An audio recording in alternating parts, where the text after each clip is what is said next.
అమర్ కుటుంబం మీద attack జరగబోతుందనేసి అమర్‌కి information తెలుస్తుంది. వెంటనే ఇంట్లో ఉన్న రాథోడ్‌కి కాల్ చేసి, "రాథోడ్, నేను చెప్పేది శ్రద్ధగా విను. ఇప్పుడు ఆ టెర్రరిస్టులు మనపై దాడి చేయబోతున్నారు. ఇక ఇంట్లో ఉన్న పిల్లలు, మిస్సమ్మ మరియు మనోహరి అందరూ కలిసి నేను ఒక వ్యాన్ పంపిస్తాను. దాంట్లో ఇమ్మీడియేట్‌గా అందరూ బట్టలు సర్దుకొని అలర్ట్‌గా ఉండండి" అని చెప్పడంతో, ఓకే సార్ అని అనడంతో అందరికీ ఇన్ఫర్మేషన్ పాస్ చేస్తాడు రాథోడ్.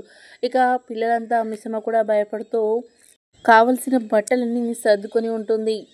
వాళ్ళు రెడీ అయి ఉండడంతో ఇంటి ముందుకు వచ్చి ఒక వ్యాన్ ఆగగా దాంట్లో పిల్లలు, రాథోడ్, మిస్సమ్మ ఇంటి వాళ్ళంతా ఎక్కి ఉండి చాలా సంతోషంగా మనం సేఫ్ అయ్యాం అని అనుకుంటూ పిల్లలు కూడా కబుర్లాడుతూ ఉండగా ఇక నిజమైన ఆర్మీ వాళ్ళు, "సార్, ఇక్కడ మీ ఇంటికొచ్చాము. ఇక్కడ మాత్రం ఇంట్లో తాళం పెట్టుంది సార్. ఎవరు లేరు" అనేసరికి ఒకేసారి అమర్ షాక్ అవుతూ ఉంటాడు.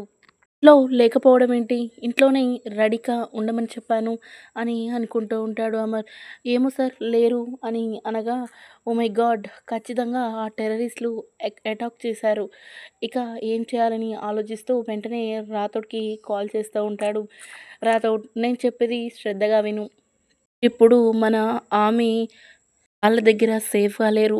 ఎవరో టెర్రరిస్ట్‌లే మిమ్మల్ని అటాక్ చేసి తీసుకెళ్తున్నారు. దాంట్లో డ్రైవ్ చేసేది కూడా మన వాళ్ళు కాదు" అనగానే ఒక్కసారిగా రాథోడ్ షాక్ అవుతూ ఉంటాడు. ఇక రాథోడ్ కాల్ మాట్లాడడం అందులో ఉన్న ఒక రౌడీ విని ఇక రివాల్వర్ తీసి రాథోడ్ తలపై పెడుతూ ఉంటాడు. "కదిలితే మీ అందరినీ చంపేస్తాను" అని బెదిరించడంతో పిల్లలు, రాథోడ్ అందరూ భయపడుతూ ఉంటారు. ఇక అమర్ మాత్రం హెలికాప్టర్‌లో తన కుటుంబాన్ని కాపాడుకోవడానికి బయలుదేరతాడు. అసలు ఏం జరిగిందో ఫుల్ రివ్యూలో తెలుసుకుందాం. Please do subscribe.